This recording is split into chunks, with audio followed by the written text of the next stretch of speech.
How many Jeffrey Epsteins are in the world? Not literally. I'm just asking how many people are doing the same type of thing without the money, without the famous friends, without the documentaries, and without anybody even knowing their name. And unfortunately, we found one here in Ohio. So how many Epsteins are living in a regular ass apartment somewhere? Welcome back to Ohio, everyone. The deeper we got into this, the more I realized something. I don't think people actually understand what sex trafficking looks like. I don't think I understood. I definitely picture somebody getting kidnapped, but that's usually not the case. Right? Me too. A van, a hotel, someone chained in a room, taken across state lines. Yeah, so basically the movie Taken. I'm waiting for Liam to pop out. Except that's not necessarily what trafficking looks like. Sometimes it's a boyfriend. Sometimes it's someone offering a place to stay. Sometimes it's somebody offering money. Sometimes it's a self-help organization. Sometimes it's somebody's dad. Sometimes it's a website. And sometimes the victim can physically walk out the door. And that's where people get confused because they're like, well, she could have left. And well, she's already been groomed. Yeah.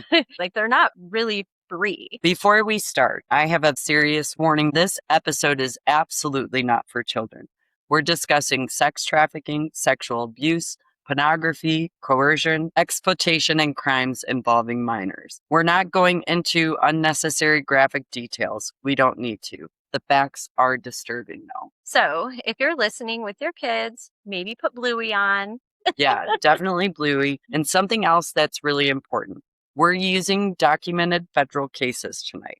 When somebody was convicted, we'll tell you why they were convicted. When somebody's pled guilty, we'll tell you that. And when we're talking about allegations from an indictment that never went to trial, we'll tell you that too. Because there's already enough bullshit on the internet surrounding this subject. We don't really need to add any. So what is sex trafficking? Let's start here because I actually didn't know this. You don't have to take somebody anywhere for it to legally be trafficking. And that's probably one of the biggest misconceptions. Under federal law, sex trafficking can involve recruiting, enticing, harboring, transporting, providing, obtaining, advertising, maintaining, patronizing, or soliciting someone for a commercial sex act. And there's a really important part. If the person being commercially sexually exploited is under 18, the government does not have to prove force, fraud, or coercion. And commercial doesn't mean somebody hands the victim cash. Federal law broadly looks at whether something of value is exchanged, and trafficking doesn't require somebody to cross state lines. Which completely changes the picture because the word trafficking makes you think somebody is being transported. Exactly. But somebody can be trafficked in the same city they grew up in, potentially even in the same neighborhood. So who becomes a victim? This is another thing that bothered me when we were looking at this. There's no one type of victim, but traffickers look for vulnerabilities. Like they know and can sense when The weak. Yeah, Yes. it's sad. The Justice Department specifically talks about runaway and homeless kids, children who have been in foster care or the juvenile system, people dealing with addiction, people without stable immigration status, people with disabilities, people who need housing, and people who need money. And in this day and age, that's everyone, which makes sense. You're not necessarily looking for someone physically weak. You're looking for someone who needs something. Exactly. Maybe it's an I love you. I'll take care of you. You can stay with me. I'll get you drugs. I'll help you make money. Your family doesn't understand you. You don't need them. And slowly it turns to control. Which is grooming. Yes, it can be. And the DOJ actually warns that traffickers can lure children with things as basic as food, clothes, attention, friendship, love, and somewhere safe to sleep. You all seen the I Got a Cute Puppy. Do you want to see it? Think about that one for a minute. That's fucking sad. Those are things that kids should already have, but many don't.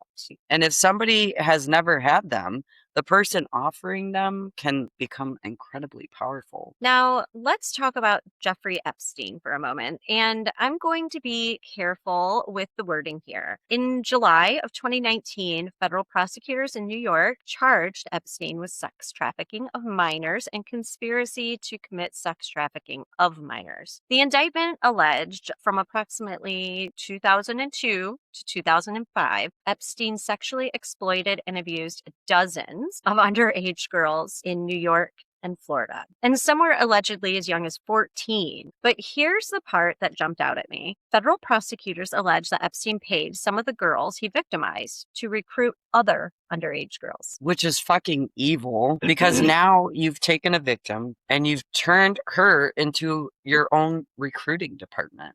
Right. And imagine being that next girl. You're not necessarily being approached by some creepy old billionaire. You're being approached by other teenage girls just like you. Someone you know, someone you trust. Right. Which makes you more likely to go. Exactly.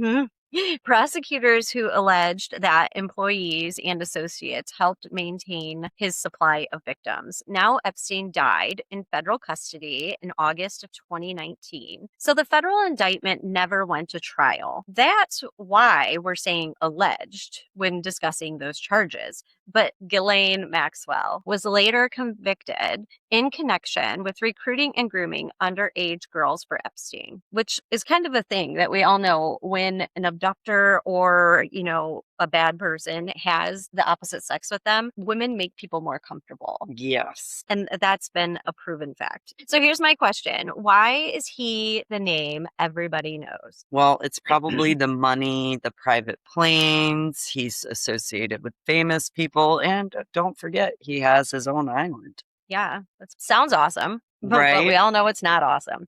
There's almost a celebrity component to this story.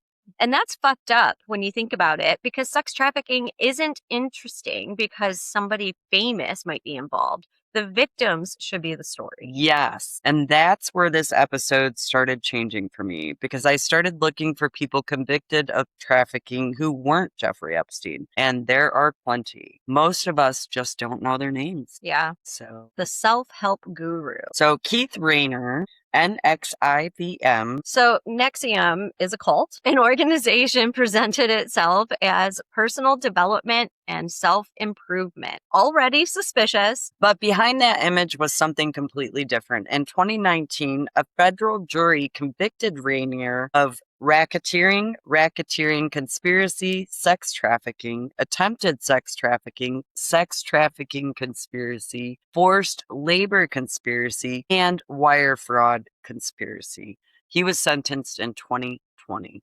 That's a lot of charges that sound very similar. But I guess they're all different. They are. Yeah. So how long? 120 years. Okay. So don't make plans for 2140 because you're still going to be in jail. Right? Pretty much. 15 victims spoke at his sentencing. One of the victims had been sexually exploited when she was 15. And think about the packaging. This wasn't somebody advertising, come join my sex trafficking organization. Right. That would probably hurt recruitment. Right? It was presented as something that could supposedly improve your life. And that's a pattern we're going to keep seeing. The packaging changes, the control doesn't. I'll take this one because this story is fucking bizarre. Larry Ray, in 2010, this man gets out of prison and he moves into his daughter's dorm at Sarah Lawrence College. Why is there a dad in a dorm? I'm sorry, you're somebody's father. You need to go home. Right? Literally. Apparently, he started spending time with his daughter's roommates and friends.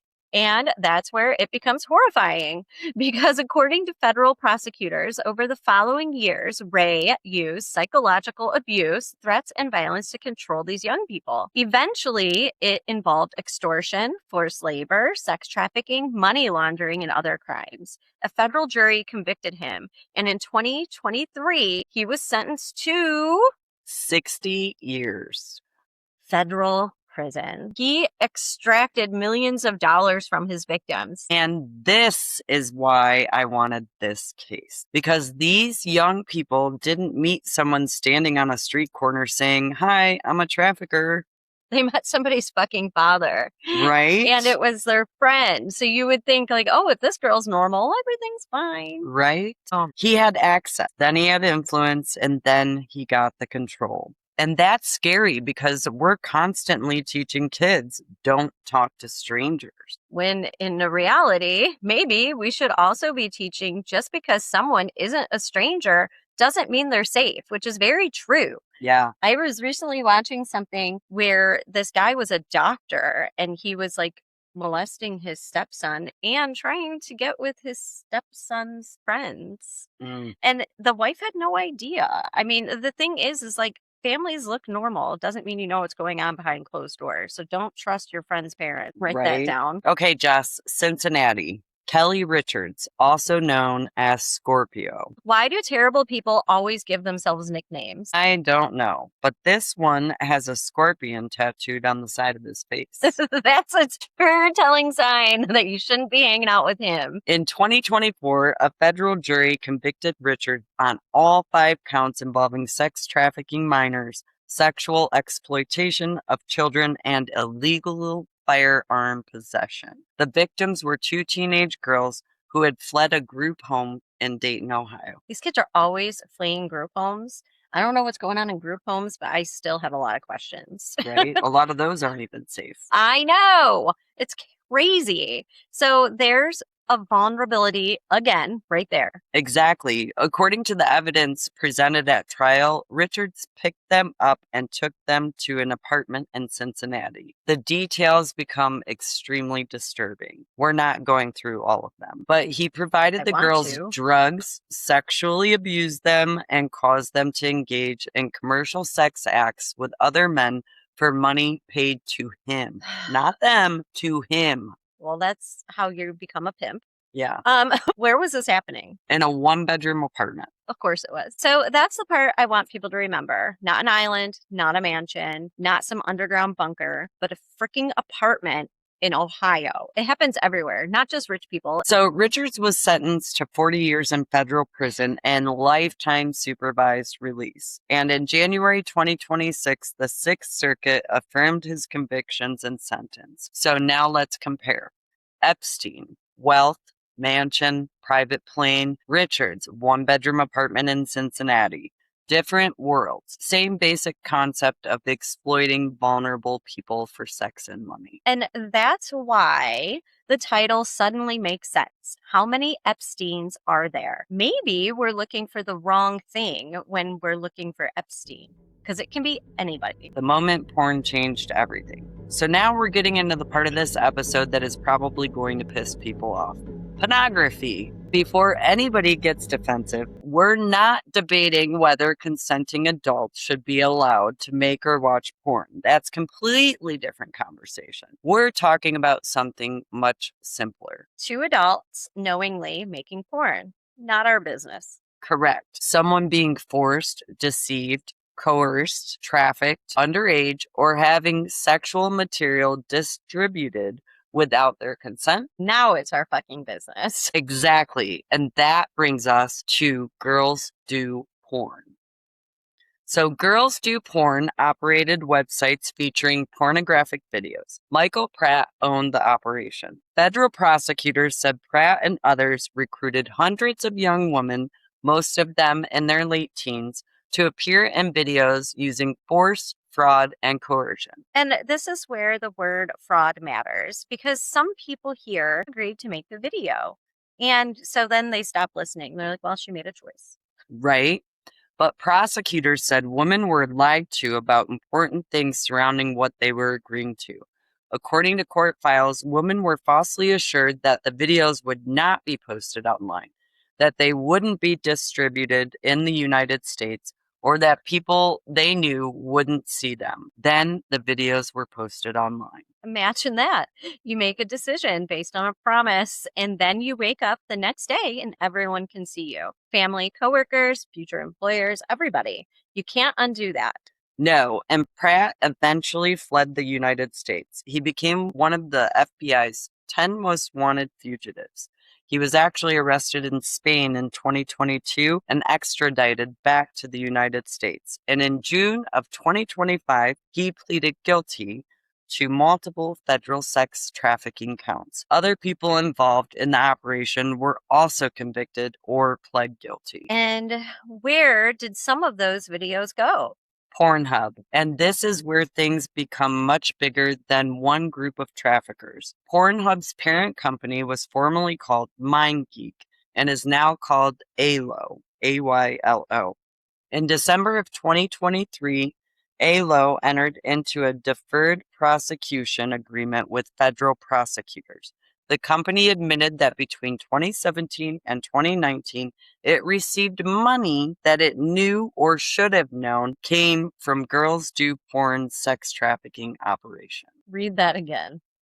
The parent company of Pornhub admitted to receiving money it knew or should have known came from a trafficking operation, and federal prosecutors documented something else. Pornhub had received removal requests from women concerning girls do porn material. And according to the federal cases between 2016 and 2019, MindGeek received at least 15 removal requests from at least 11 complainants involving girls do porn videos. So now here's my question. When does the website become responsible? And that's exactly what we need to talk about. Okay, because there is a difference. Something illegal gets uploaded and the company doesn't know. And someone contacts you and says, "That's me. I don't consent to this. I was lied to. Take it down." What obligation should a platform have at that moment? Immediately investigating it. I agree. But here's the nightmare with the internet. Even when something eventually gets removed, copies already exist. Downloads, re-uploads, other websites, private collections. You can delete the original upload. You can't delete the internet. Exactly. And for the victim, that means exploitation can potentially follow, like they were exploited and it's never going away because people have it in their private collections. Right. Imagine 20 years later, you're married and your husband's like, "I found you on the internet." First off, husband, what are you watching Pornhub for? Yeah. Like, how'd you find that? You shouldn't have been there. This is what makes me mad, though. Follow the money, because somebody is making money every step of the way and probably barely doing anything. Let's be honest. Exactly. So think about the ecosystem. Someone recruits the victim, someone produces the material, someone distributes it. A website gets traffic, subscriptions can be sold, advertising can generate money, payment companies process transactions. And meanwhile, there's an actual human being in the middle of all that. Exactly. That's the part I don't want us to lose, because when you start talking about websites and millions of dollars, victims turn into numbers. And every one of those numbers is a person. So somebody's daughter, somebody's sister, someone who has to wake up tomorrow knowing that something happened to them that they could not erase, out of their control. And Pornhub isn't the only example of technology intersecting with trafficking.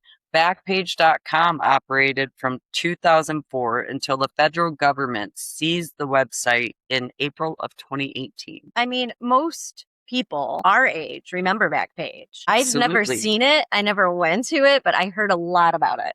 I did look into it. Did you? I just wanted to know if I knew any of the girls on there. But according to the Justice Department, criminals use Backpage to facilitate commercial sex and sex trafficking, including trafficking involving minors. The site's owners and key executives face federal criminal cases. And here's a number that gives you some idea of the scale. In 2024, the Justice Department forfeited more than $200 million in assets traceable to Backpage profits. $200 million.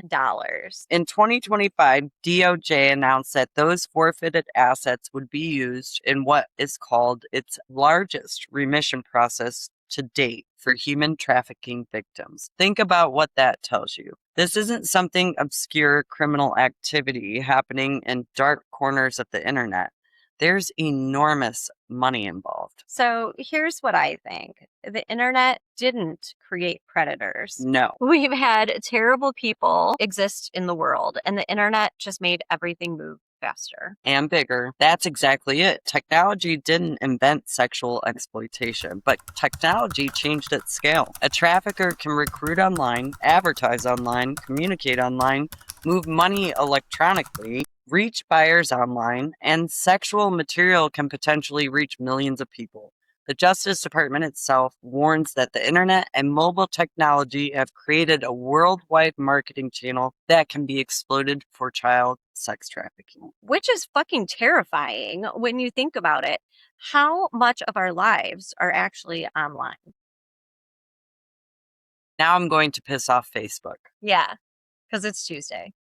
We've all seen these posts. Zip tie on your car, sex traffickers. Someone followed me around Target, traffickers. Something written on the windshield means you're marked, and they get shared 100,000 times. Usually by somebody's aunt. Always. Why is it the aunt? Yes, always somebody's aunt. And listen, pay attention to your surroundings. If someone is following you, take it seriously. If something feels wrong, get somewhere safe. But when every strange interaction becomes a viral trafficking warning, we're teaching people to watch for a movie version of trafficking. Meanwhile, the actual documented cases we've talked about tonight involve completely different patterns. A self-help leader, somebody's father, vulnerable teenagers, a porn company, online advertisements, people offering love, housing, money, drugs, attention. Yeah. What we're looking for here is the scary stranger. When sometimes the dangerous person already has your phone number. Exactly. Here's one I want to argue about. Let's say an adult technically agrees to a commercial sex act, but then the person controlling her money says she has to do it. Is that consent? No. Exactly.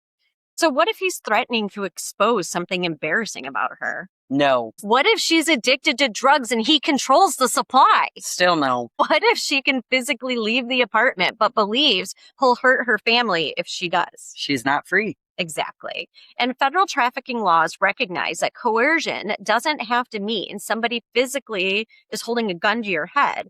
It can involve psychological, financial, and reputational harm. So the cage doesn't need bars. And that's probably the single most important thing I want people to take from this episode. If somebody you knew was being trafficked, would you know? Honestly, before researching this, maybe not. Me either. Because if you're waiting for someone to say, help me, I'm being trafficked, you're probably going to be waiting a long fucking time. Exactly.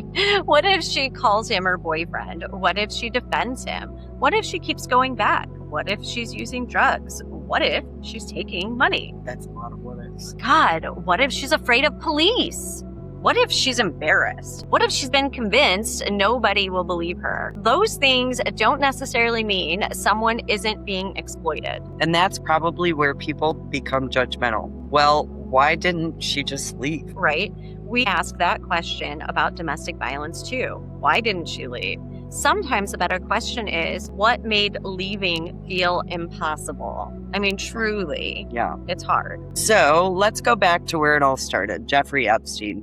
Why does everybody know his name? Because rich people were around him. That's part of it. Let's be honest. Yeah, if Epstein had been some random dude named Bob living in a duplex, there wouldn't be 1,000 documentaries. But also the money makes it larger scale. More happens. And if you have more money, you have more access. So probably not. And that's uncomfortable because the fascination becomes who flew on the plane, who visited the island, which famous person knew what. Those can absolutely be legitimate questions. But meanwhile, how many trafficking victims don't involve anyone famous? How many cases never make national news? Kelly Richard received 40 years in federal prison for trafficking and exploiting 2 teenage girls in Ohio.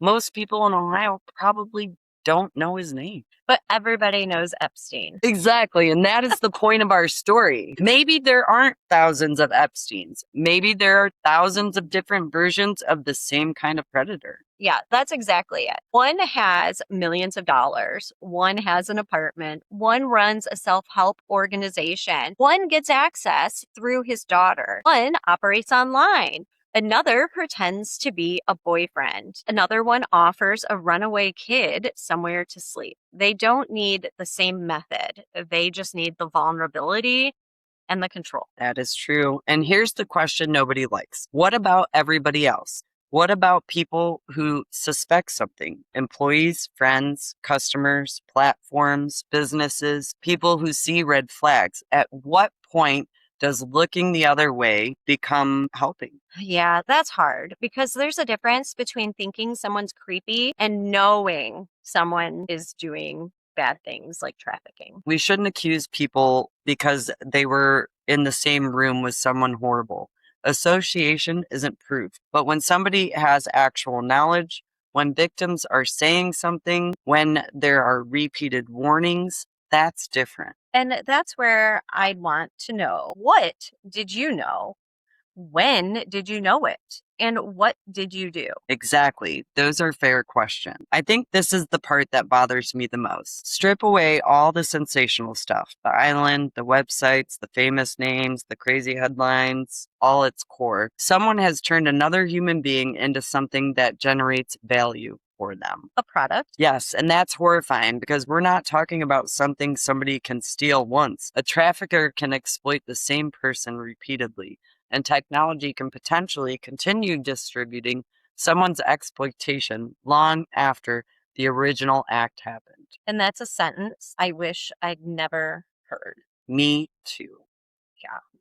So let's answer one question. How many Epsteins are in the world? We don't fucking know. No, we don't.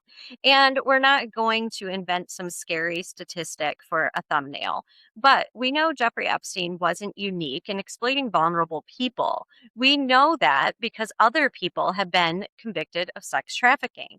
People who don't have islands, people who weren't billionaires, people whose names you've probably never heard. Which is almost scarier. I think it is. Because if you convince yourself trafficking looks like Jeffrey Epstein, you're looking for a billionaire. If you convince yourself trafficking looks like kidnapping, then you're looking for a van. If you convince yourself that trafficking only happens in other countries, you're looking somewhere else. Meanwhile, a federal sex trafficker was operating from a one-bedroom apartment in Cincinnati. So, what are we looking for? Not one thing. That's the problem. But maybe we start looking differently. Sudden control by another person, someone controlling another person's money. That's huge. Their ID, their phone, their transportation, where they sleep, who they talk to. Someone who's terrified of upsetting a boyfriend or an employer. A young person suddenly receiving expensive things from an older person. A runaway kid suddenly having a place to stay with someone no one knows, but they're so nice. Being pressured into sexual activity for somebody else's financial benefit. I see this every day on IDTV. Basically, pay attention to control. Yes, control and vulnerability, not just vans. I started this episode thinking the question was, how many Epsteins are in the world? I don't think that's the question anymore. So what's the question? How many people are being exploited right now by somebody none of us would ever think to call an Epstein? Because maybe he isn't rich. Maybe he isn't powerful. Maybe he doesn't own an island. Maybe he's somebody's boyfriend, Somebody's boss. somebody's father. Somebody offering a vulnerable kid somewhere to sleep. Maybe he's sitting in an apartment in Ohio. Maybe that's why we don't see him. Because we're looking for Jeffrey Epstein. Exactly. Instead of looking for exploitation. And there's one thing I really want people to remember after tonight. Trafficking does not require somebody to be transported across the country. A locked door isn't required. Physical chains aren't required. And a victim doesn't have to look the way you expect a victim to look. Sometimes the cage doesn't have bars. Well, that was fucking awful. Yeah, it really is. Next week, we're doing puppies. Shut up. I'm Jessica. I'm Sarah, and this is Talking Trash and Tacos.